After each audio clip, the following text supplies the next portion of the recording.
Saravá, jogo de damas! Bem-vindos, bem-vindos, bem-vindos. Saravá, todo mundo.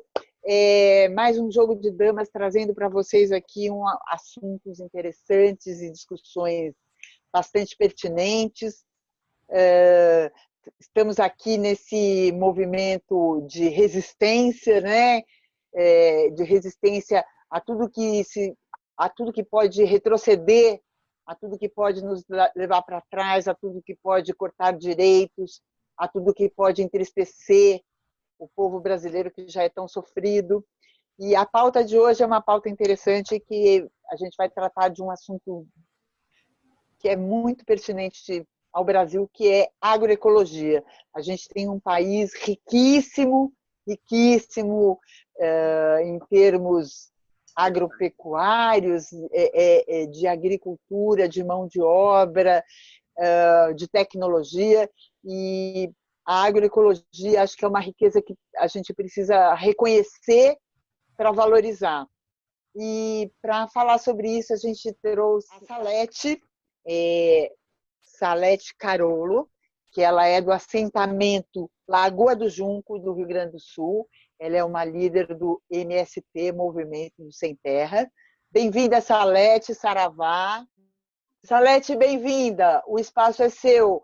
Conta um pouquinho aí da sua luta, conta um pouquinho, esclarece para o povo o que é esse movimento do MST e o que ele traz para a gente de riqueza em termos de agroecologia.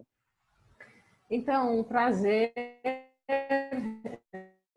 estar aqui com vocês, uma oportunidade assim. Esperamos que essas damas venham favoráveis a nós, né? Iniciar dizendo assim que nós estamos vivendo, sim, um momento de resistência muito grande, muito forte no Brasil, nesse contexto também de eleições em diversos níveis, em que estão colocados os dois projetos distintos, projetos políticos para governar esse país, né? De um lado, um projeto político que está aliado ao capital, né? E, por outro lado, um outro projeto que, por sua vez, não teve êxito, né? Porque não chegou a ganhar as eleições, mas que previa, assim, a interação, a inclusão social da classe trabalhadora. No campo da agricultura, podemos dizer que também há dois projetos distintos no Brasil. Primeiro, lembrar de que a agricultura no Brasil ela sempre foi dependente, né, da Inglaterra, Estados Unidos, enfim, Europa. E hoje nós vivemos um mesmo projeto de agricultura convencional, de uma agricultura dependente. Então, de um lado, um projeto de agricultura do capital, que tem como sua base a mecanização muito forte, né? O uso intensivo de venenos, né? De agrotóxicos, por isso que nós somos o campeão mundial de uso de agrotóxicos no Brasil, e há uma reconcentração tanto da terra, né? Como do capital. Um projeto que tem como objetivo também, nesse projeto da agricultura, visam a produção de commodities para a exportação. Do outro lado, nós temos um outro projeto de agricultura que tem como base, né, a agricultura camponesa, a agricultura familiar, e a base desse projeto de agricultura, podemos dizer, está na produção orgânica, que tem a sua base também na agroecologia, e tem outras dimensões deste projeto de agricultura que são fundamentais para nós camponeses, que é a dimensão da solidariedade, da cooperação, da agroindústria familiar ou da pequena agroindústria, visando, sim, o mercado. ST, nós fizemos toda uma luta por terra, e nós lutamos por terra por uma necessidade, que é geração de trabalho, moradia, né? Geração e dar uma função social à terra, que é a produção de alimentos, e alimentos saudáveis, visando o mercado brasileiro, a população brasileira. E, nesse sentido, a gente defende um projeto de reforma agrária para o país. A reforma agrária que não se limita à desconcentração de terra ou à distribuição de terra no modelo clássico, mas sim um projeto que vai para além disso, que é um projeto político para a agricultura brasileira. Então, quando a gente fala de que o que nós produzimos não são commodities, é porque, de fato, o projeto de agricultura camponesa, ele traz a diversidade, né? A diversidade de alimentos, e alimento é aquele que nutre, não aquilo que te traz mais doenças, né? Quem está defendendo e trabalha no campo da agricultura convencional também diz que produz alimentos, mas não é um alimento, pode ser que alguma coisa eles possam produzir para abastecer o mercado interno, enfim, algum alimento, mas ele já se descaracteriza enquanto um alimento saudável porque ele contém uma carga bastante grande de agrotóxicos. E aqui, quando falamos de agroecologia, produção orgânica, nós somos testemunhos vivos disso, né? A imprensa no Brasil, ela se encarregou de buscar criar um conceito do MST a partir da luta pela terra, do conflito que se instala no momento em que, através de uma forma, que é a ocupação de latifúndios, a gente o faz para pressionar o governo para que faça, de fato, a desapropriação da terra, a grande mídia brasileira e algumas instituições se encarregaram de colocar exatamente para a sociedade que o MST é isso, né? É um estudo dos baderneiros, dos conflitos, e na verdade não é isso, né? Inclusive a sociedade brasileira apoia o MST, 70% da sociedade brasileira apoia o MST na sua forma de pressionar o governo através das ocupações de terra, através de ocupações de prédios públicos, né? Então esse é um lado. Agora, o outro lado da proposta de trabalhando na perspectiva de divulgar isso. Não é por nada que o MST se torna e para isso vai receber um prêmio, um acampamento para assentamento no Paraná, por desenvolver um projeto de agrofloresta. Agora, no próximo dia 21, estará recebendo um prêmio em Brasília de reconhecimento de uma área totalmente degradada, né, onde o capital explorou o máximo, detonou o máximo com essa agricultura. O MST assume esse território e transforma ele numa agrofloresta, preservando a biodiversidade. E nós somos, sim, os campeões, os que mais produzimos arroz orgânico na América Latina em áreas de reforma agrária, em áreas de assentamento. E eu faria uma distinção a partir do arroz, né? Atualmente, nós produzimos em torno de 20 mil toneladas de arroz de diversos tipos, né? Aí, integral, cateto, enfim, agulhinha, diversos tipos. Mas o que nós queremos destacar? A importância aqui, nesse projeto da agricultura, é tanto a produção orgânica, que aqui é importante que se esclareça a produção orgânica como um modo de produção, onde a técnica ela prevalece, e na sua maioria você tem uma produção em escala, em grande escala. Eu destaco aqui o arroz, ele é orgânico, tem processos de agroecologia localizados, mas na sua maioria ela é uma produção extensiva, né? Mais de 5 mil, aliás, hectares de terra. Então, ela é uma produção extensiva, mas ali uma técnica de substituições de insumos, né? Você deixa o químico e nós estamos provando que isso é possível. E não é mais caro, ao contrário.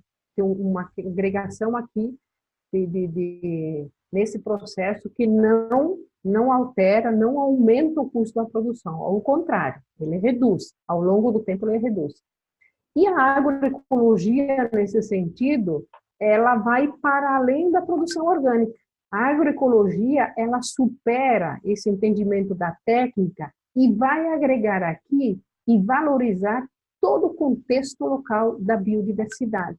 O ambiente do entorno respeitado a partir do local, tem problema de mato, vamos derrubar o mato. Não, ali você pode desenvolver culturas, né, permanentes, com produção de biodiversidade, de alimentos, sem destruir essa natureza. Então, a agroecologia, ela trata da relação que se estabelece entre os seres humanos e os humanos com este sujeito que é a natureza, sem depredar, sem destruir.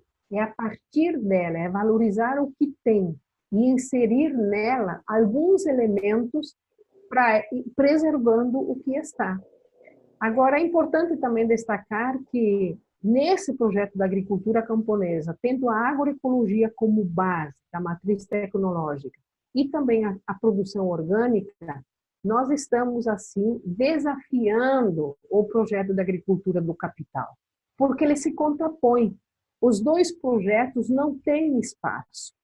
E se nós formos ver o projeto da agricultura do capital, ele não tem mais sustentação política, não tem mais sustentação econômica, não tem mais sustentação ambiental. É o projeto da destruição do nosso planeta. Pegamos o exemplo das borboletas, das abelhas, né? Que tem todo um papel nesse processo, né? E, por outro lado, a opção que nos resta como povo brasileiro, como humanidade, é defender e consolidar os processos dessa agricultura camponesa. Num outro paradigma, com base em outros valores solidários, humanos e sustentáveis para a nação, para a agricultura, para o meio ambiente, enfim. É esse olhar que nós olhamos quando definimos politicamente avançar com esse projeto. E outra coisa bem importante que vocês já falaram anteriormente, a nossa relação, ela precisa ser estabelecida entre quem produz e quem consome, estabelecer as regras, os parâmetros para a gente chegar a alcançar a nossa tão sonhada soberania alimentar. Nossa, Salete, muitas coisas do que você disse assim, me chamaram a atenção. Mas uma coisa em especial é que tudo isso que você está falando, se a gente for pensar, não tem nada de novo, né? Nossos avós viviam assim, né? Isso, nós estamos resgatando. Exatamente, o sentido de comunidade, o sentido de cooperação, o sentido de solidariedade, eram coisas muito comuns, né? Entre vizinhos que se conheciam, entre o camponês que vendia. Eu sou da cidade grande, mas eu lembro de tomar leite de cabra de manhã, porque tinha um senhorzinho que passava com uma cabrinha de manhã e a minha mãe levava a gente e as crianças todas iam lá e compravam leitinho, tomavam na canequinha. Só acabou com o entregador de leite, com a caixinha de leite, com o leite no supermercado, acabou. As crianças hoje, quando vem uma caixa de ovo no supermercado, vem um galinheiro, elas se espantam porque elas acham que o ovo vem do supermercado. Então, assim, não tem nada de revolucionário no sentido de novidade. O revolucionário é resgatar, né, a nossa identidade como comunidade, como povo, como soberanos dos cuidados com a nossa saúde, né, que é uma coisa básica, né?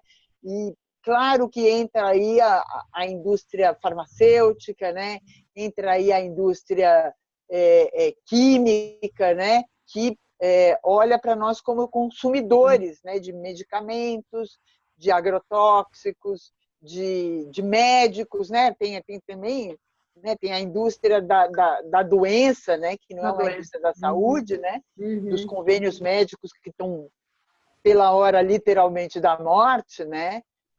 Enfim, está se investindo muito nisso.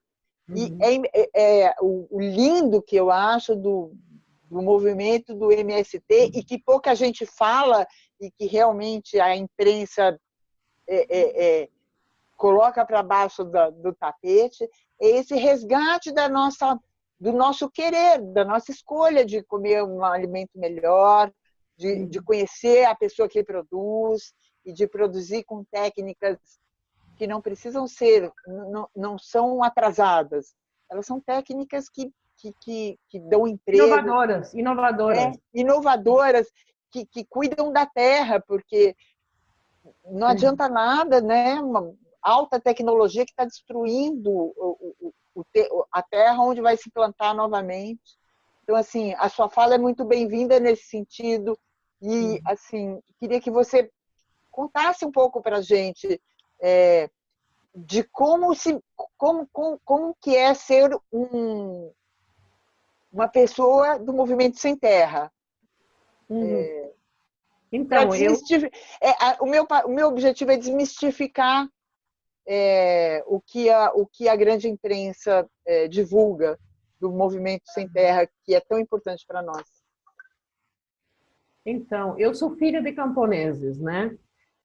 Meu pai fez o seu cadastro na época do Brizola aqui no Rio Grande do Sul para ver se ele conseguiu um pedaço de terra e até hoje Brizola foi, meu pai está ali com 96 anos, ainda aguardando a tão sonhada reforma agrária do Brizola. Inclusive, quando eu entrei no movimento em 92, eu disse, não, isso aí esquece, não vai dar certo.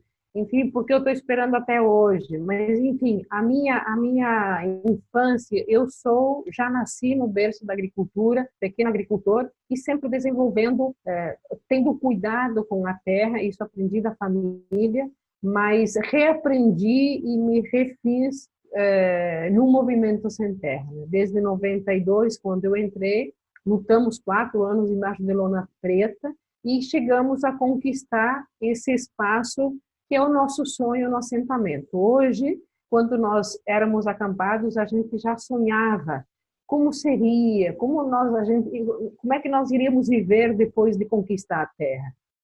E desde o acampamento, a gente estudava muito, lia muito, conhecia as experiências dos kibbutz, as cooperativas em Cuba também, depois, e a gente sonhava assim, não basta somente conquistar a terra, porque a luta pela terra ela é coletiva, ela não é individual, e nós precisamos reproduzir isso depois no assentamento. Foi aí que 26, na verdade, famílias decidiram, então, colocar todos os meios de produção coletivos, e nós constituímos uma cooperativa de produção agropecuária, onde todos os meios de produção são coletivos, o trabalho é coletivo, a gestão é coletiva, em 2 indústrias, hoje nós temos 2 indústrias lá no assentamento, as refeições são coletivas, né? A agrovila, o nosso modo de se organizar, a nossa vida, a moradia, ela é em agrovila. Então, esse sonho de a gente já exercitar neste plano algumas práticas socialistas, a gente pode dizer que é o que a gente procurou desenvolver e a gente está vivendo. Então, assim, eu sou testemunho vivo de como é fundamental a gente estabelecer metas, organizar aquilo que a gente sonha. Porque o sonho a gente pode ser individual, mas a organização desse sonho, ele passa fundamentalmente para ser uma ação coletiva, né? Não existe projeto de inclusão social ou revolucionário como este que nós estamos vivenciando na agricultura, porque é uma verdadeira revolução, porque não é só em relação ao solo, mas as pessoas passam a se revolucionar por dentro, porque não é fácil você pensar a sua rotina, o seu cotidiano, pensando no coletivo e não no seu, porque o capital nos coloca, a educação que nós estamos recebendo, enfim, esse projeto, inclusive, de educação que está ali, a igreja, inclusive, desenvolvendo algumas religiões práticas individualistas de suas relações com a sua espiritualidade, nós estamos na contramão disso tudo. É um exercício permanente de você pensar na coletividade, o teu fazer não para si, mas para o coletivo. Isso é mais do que revolucionário. Isso mexe com a elite brasileira, isso mexe com vários setores que estão ali dizendo, querendo destruir o MST. Por quê? Porque ele faz as pessoas se tornarem sujeito da sua história, sujeito do seu processo. Olha só, quando a gente desenvolve e descobre como você consegue combater com o mosquito ou a mosca que tem no teu pomar. Um agricultor consegue, ou um grupo de agricultores consegue aplicar essa técnica, consegue fazer a elaboração teórica e levar isso para dentro da universidade. Isso incomoda a elite brasileira. Por quê? Porque os detentores do conhecimento, do saber, há muito tempo, e historicamente, está reservado para eles. Não há espaço para colocar esse nosso conhecimento. E nos últimos anos, no Brasil, nós tivemos essa possibilidade de ir para dentro das universidades, né? Esse conhecimento empírico, enfim, essas práticas que a gente vem desenvolvendo, transformá-las e incomodar o conhecimento científico. Isso também é científico, porque tem resultado concreto e é feito por agricultores, por assentados da reforma agrária. Então, isso não tem tamanho de gratidão e de fortalecimento, porque esse conhecimento, diz o poema, né? Podem nos tirar uma rosa, podem até destruir o jardim, mas jamais deterão a primavera, que significa jamais vão tirar de nós este conhecimento que nós fomos acumulando ao longo da história e que faz a diferença, que faz disputa de projeto. Não é intelectual, não, é os camponeses fazendo a diferença, né? Isso é revolucionário. Isso nos enche de orgulho e ainda mais a gente se fortalece quando o povo que vive na cidade percebe. Hoje em Porto Alegre nós temos 48 feiras, está faltando, sabe, alimento, porque o pessoal nos procura e opta a uma nova reeducação, a uma nova cultura alimentar que está colocada aí. E a sociedade está percebendo disso, que esse projeto da agricultura do capital leva à desgraça, leva à morte, leva à doença. Claro, a gente sabe isso que você disse. Há uma integração aqui do capital, desde as farmácias, enfim, tudo isso, para gerar mais doença, né? Nos Estados Unidos saiu uma pesquisa de que 90% dos doentes, eles ficam doentes por consumo de remédio. Então, veja a prova mais ainda de que o capital, ele tem toda essa cadeia que leva à doença, né? À morte. E nós temos um outro projeto de vida, né? Que é exatamente isso, esses elementos que eu estava trazendo. Salete, a gente essa primeira parte do programa eu vou encerrar porque eu sei que você tem um compromisso. Já estão me convocando aqui. Eu sei disso, mas antes de mais nada, em nome do povo brasileiro, eu queria agradecer você e que você transmita nossos agradecimentos a todos os Sem Terra, que, na verdade, o povo brasileiro ainda vai conhecer o valor do Sem Terra e reconhecê-los como nossos anjos protetores. Mas, antes de encerrar, eu gostaria que você me dissesse o que você espera desse novo governo, você, em nome do Movimento Sem Terra, o que vocês esperam desse novo governo? Então, primeiro agradecer a oportunidade, o espaço, é fundamental esse tipo de diálogo, né, que transcenda os nossos territórios e ocupe todos os espaços, por um tema tão importante, tão caro e necessário para a gente conversar, né, porque é o planeta, nós estamos olhando para o planeta, né. Agora, em relação à questão política no país, nós estamos sendo convocados, sim, para defender cada vez mais e nos organizarmos para defender a democracia, defender os nossos direitos que foram muito caros, muita luta para a gente conquistar, e estamos convocados também a gente se organizar para resistir. A gente sabe que não é fácil, se tudo que eles estão falando, né? Porque plano não tem nenhum, esses chavões que estão colocando. Quem sabe a gente visualize para frente algumas alternativas, né? Que nos levem a gente se manter mobilizados, organizados fundamentalmente e diria mais, para a resistência. Para nós vai ser um período de resistência, de muita reflexão, e de muita sabedoria política. Nós não precisamos fazer muitas coisas, mas as que a gente for fazer, nós deveremos utilizar e sermos muito sábios para a gente não perder nenhum direito que conquistamos até hoje.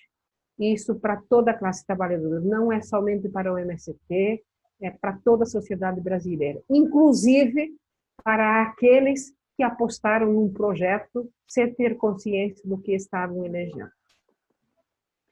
Salete, muito obrigada. Eu queria que você soubesse que o Jogo de Damas, JDD, está de portas abertas para vocês, que assim, vocês não sabem o tamanho da honra de falar com você, que eu estou muito emocionada aqui com a sua fala, de verdade, porque eu acho que a gente está passando por um momento muito difícil no país e a tua força assim, contamina o coração da gente. Eu queria que você sentisse que a gente está com vocês, que, enfim, que o Jogo de Damas está de portas abertas, nós somos parceiros de vocês e o que vocês precisarem, vocês contem com a gente. Saravá, Salete, obrigada Ótimo. pelo seu tempo. Obrigada. Obrigada mesmo. Tamo junto. Tamo junto.